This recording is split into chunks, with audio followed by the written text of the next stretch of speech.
Praise Lord. ദൈവനാമത്തിൻ്റെ മഹത്വം ഉണ്ടാകട്ടെ. എന്നെ കേൾക്കുന്ന എല്ലാ പ്രിയപ്പെട്ടവർക്കും വേഗം വരുന്ന കർത്താവായ യേശുക്രിസ്തുവിന്റെ നാമത്തിൽ ഞാൻ എൻ്റെ സ്നേഹവന്ദനങ്ങളെ അറിയിക്കുന്നു. ഇന്ന് അല്പം നേരത്തെ ചിന്തയ്ക്കായിട്ട് സദൃശ്യവാക്യം 19 അധ്യായം അതിൻ്റെ 21 വാക്യം. Proverbs chapter 19 verse 21. മനുഷ്യൻ്റെ ഹൃദയത്തിൽ പല വിചാരങ്ങളും ഉണ്ട്, യഹോവയുടെ ആലോചനയോ നിവൃത്തിയാകും. Praise Lord. നമ്മൾ ചിന്തിച്ചുകൊണ്ടിരിക്കുവാണല്ലോ. ക്ഷീണം നമ്മുടെ ശരീരത്തിനുണ്ടാകും, നമ്മുടെ മനസ്സിലുണ്ടാകും, നമ്മുടെ ആത്മാവിലും ഉണ്ടാകും. വിയർനെസ് ഓഫ് ദ സോൾ അല്ലെ വിയർനെസ് ഓഫ് മൈൻഡ്. നാം ചിന്തിച്ച് നോക്കുമ്പോൾ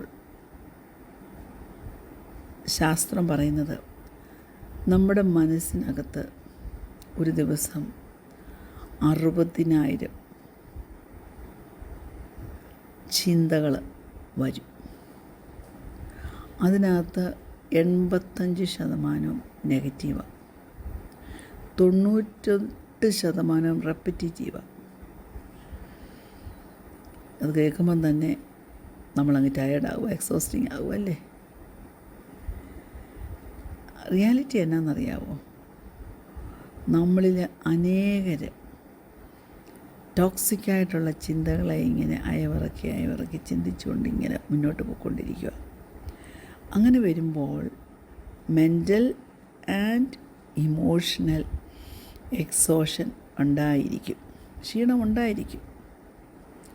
കൂടാതെ ലോങ് വർക്ക് കോൺസ്റ്റൻ്റായിട്ട് നാം ചെയ്തുകൊണ്ടിരിക്കുകയാണെങ്കിൽ, അല്ലെങ്കിൽ ലോങ് സ്റ്റഡി അവേഴ്സ് നാം സ്പെൻഡ് ചെയ്യുവാണെങ്കിൽ, നമുക്ക് വായിക്കാൻ പറ്റുന്നതിലധികമായിട്ട് നമുക്ക് റെസ്പോൺസിബിലിറ്റികൾ ഉണ്ടെങ്കിൽ, ചില പ്രോബ്ലം സോൾവ് ചെയ്യാൻ തക്കവണ്ണം മണിക്കൂറുകൾ നാം നമ്മുടെ മെൻ്റൽ എനർജി സ്പെൻഡ് ചെയ്യുന്നുണ്ടെങ്കിൽ, തുടർമാനമായി ജീവിതത്തിൽ ദൈവ പൈതലെ നീ സ്ട്രെസ് അനുഭവിക്കുകയാണെങ്കിൽ, അനിശ്ചിതത്വം പല കാര്യത്തിലും നമ്മുടെ ജീവിതത്തിൻ്റെ മുമ്പിൽ വന്ന് നമുക്ക് സംശയം തരികയാണെങ്കിൽ, അങ്ങനെയൊക്കെ വരുമ്പോൾ ഈ വിയർനെസ് ഇറ്റ് ഈസ് ഇന്നെവിറ്റബിൾ. ഒഴിച്ചുകൂടാൻ പറ്റാത്തതുപോലെ ക്ഷീണം നമ്മുടെ ജീവിതത്തിൽ നമുക്ക് സംഭവിച്ചിരിക്കും.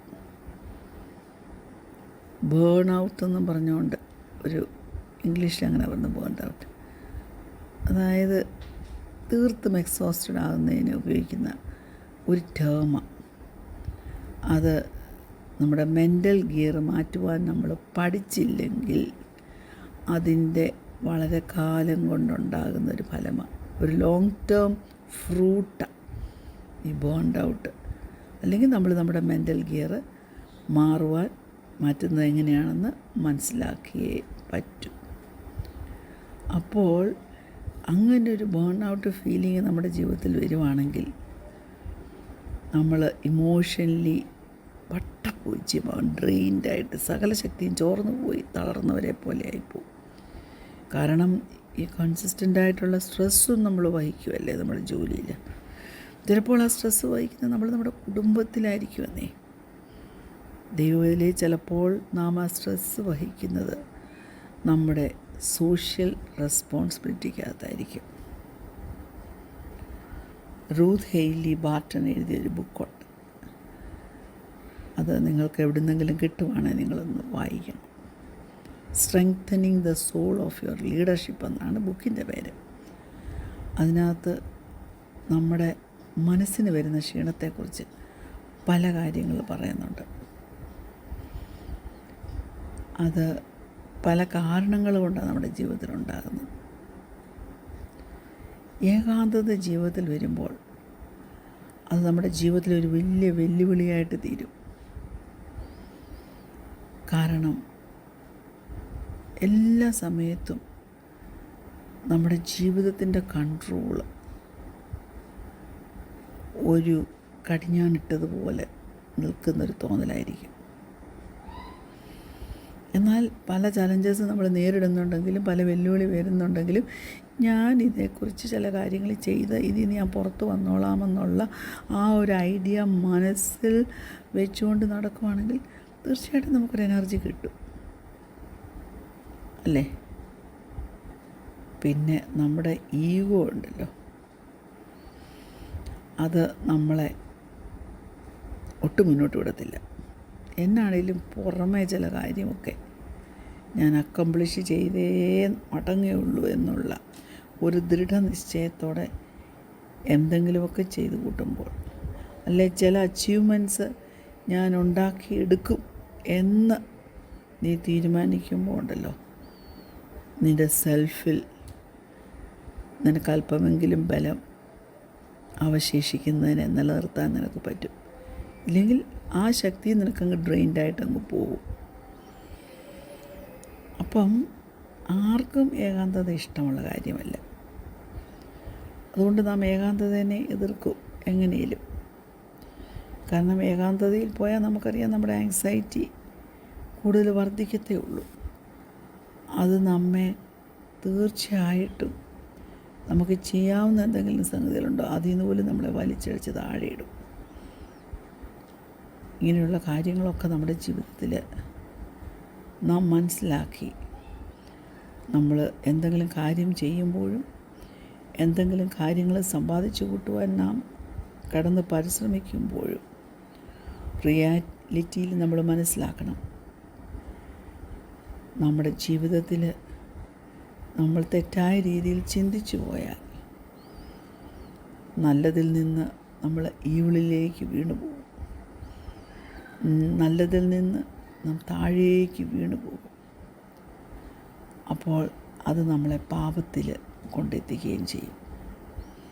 കാരണം ആ സ്വഭാവം നമുക്ക് ഇൻഹെറിറ്റഡായിട്ടുള്ളതാണ്, ഒരു ഇൻഹെറിറ്റഡ് നോളജാണ്.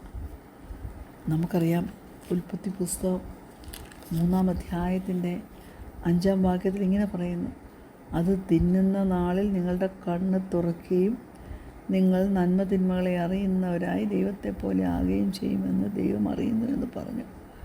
പാമ്പ് സ്ത്രീയോട് വന്ന് പറഞ്ഞ കാര്യമാണ്.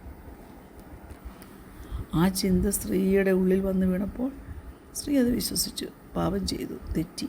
അധാമ്യവർഗം മുഴുവൻ പാപത്തിലായി. അതുകൊണ്ട് നാം തളർന്നിരിക്കുമ്പോൾ, നമ്മൾ ഭാരം ചുമക്കുമ്പോൾ, നാം ക്ഷീണിച്ചിരിക്കുമ്പോൾ നാം യേശുവിൻ്റെ അടുക്കിലേക്ക് വരണം. അവൻ നമുക്ക് റെസ്റ്റ് പ്രോമിസ് ചെയ്തിട്ടുണ്ട്. അപ്പോൾ ഈ റെസ്റ്റ് എന്നുള്ള അർത്ഥം യേശു കർത്താവ് പറയുന്നതിനുള്ളിടത്തെ ആ മീനിങ് എന്താണെന്നറിയാമോ? ഇറ്റ് ഈസ് ടു സീസ് മോഷൻ. അതായത് ഒന്ന് അടങ്ങിയിരിക്കാൻ, മോഷൻ അനക്കമൊക്കെ ഒന്ന് സീസ് ചെയ്യാൻ, സ്റ്റോപ്പ് ചെയ്യാൻ. അതായത് നീ ഒന്ന് കാം ആൻഡ് ക്വയറ്റായിട്ടിരിക്കുക, ക്ഷമയോടെ ചില നല്ലത് പ്രതീക്ഷിച്ചുകൊണ്ട് നീ ഇരിക്കുക. അതൊക്കെയാണ് അതിൻ്റെ മൂലഭാഷയിലെ അർത്ഥങ്ങൾ. മനസ്സിൻ്റെ ക്ഷീണമുണ്ടല്ലോ, ഈ ജീവിതം നമുക്ക് തന്നെ ഫിക്സ് ചെയ്ത് നല്ലതായിട്ട് കൊണ്ടുപോകാൻ പറ്റത്തില്ല. യേശു കർത്താവ് വേണമെന്ന് പറഞ്ഞ് യേശു കർത്താവിനെ നമ്മുടെ ജീവിതത്തിലേക്ക് നാം ക്ഷണിച്ചു വരുത്താതെ ആ മനസ്സിൻ്റെ ക്ഷീണത്തിൽ ഒരു റെസൊല്യൂഷൻ നടക്കത്തില്ല.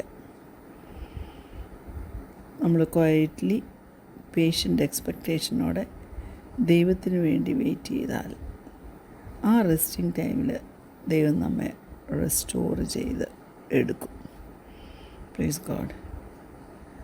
ഒത്തിരി ടെൻഷൻസ് വരും, പക്ഷെ മനസ്സിലാക്കണം, നമ്മൾ ഈ ടെൻഷൻസ് എല്ലാം ദൈവത്തിന് ഹാൻഡ് ഓവർ ചെയ്ത് കൊടുക്കണം, പ്രാർത്ഥനയിൽ കൂടി. അതാണ് നമുക്കൊരു സമാധാനം ലഭിക്കുവാൻ തക്കവണ്ണമുള്ള ഒരു പ്രോമിസ് ദൈവം തന്നിരിക്കുന്നത്.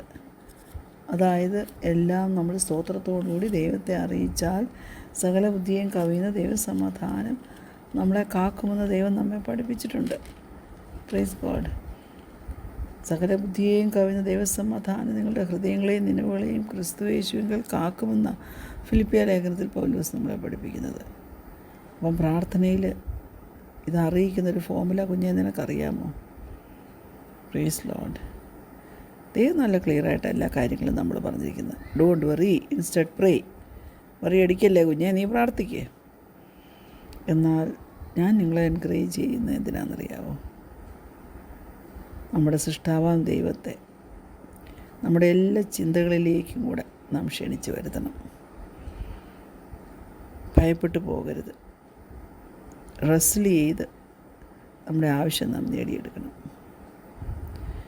ഇത് ഒറ്റയ്ക്ക് നമുക്ക് യാത്ര ചെയ്യേണ്ട കാര്യമില്ലല്ലോ. യേശു കർത്താവുണ്ടല്ലോ, അവൻ നമ്മോട് കൂടെ യാത്ര ചെയ്യും. അതുകൊണ്ട് എത്ര വലിയ ഭയം വന്നാലും അതിനെ വിട്ടുകളയണം. നമ്മുടെ വിഷയങ്ങൾ സ്തോത്രത്തോടെ ദൈവത്തെ അറിയിക്കണം. കണ്ടടയ്ക്കാൻ നമുക്ക് പ്രാർത്ഥിക്കാം. കർത്താവേ, നീ ഞങ്ങൾക്ക് സമാധാനം തരണം. ഞങ്ങളുടെ മനസ്സിനെ ട്രബിൾ ചെയ്തുകൊണ്ടിരിക്കുന്ന, മനസ്സിനെ ഭയപ്പെടുത്തിക്കൊണ്ടിരിക്കുന്ന എല്ലാ വിഷയങ്ങളെയും കർത്താവെ ഒന്ന് കാം ഡൗൺ ചെയ്യണമേ. ഞങ്ങളുടെ ചിന്തകൾ സത്യമായതും ഘനമായതിലും ഒക്കെ ഉറച്ചു നിൽപ്പാൻ്റെ കൊണ്ട് നീ സഹായിക്കണേ. എക്സലൻ്റായിട്ടുള്ള കാര്യങ്ങൾ, വേർതി ഓഫ് പ്രൈസ് ആയിട്ടുള്ള സംഗതികൾ ചിന്തിച്ച് മുന്നോട്ട് പോകാൻ നീ സഹായിക്കണം. പ്രാർത്ഥന കേട്ടതിനാൽ സ്തോത്രം. യേശുവിൻ്റെ നാമത്തിൽ തന്നെ ആമേൻ. Praise lord. God bless U.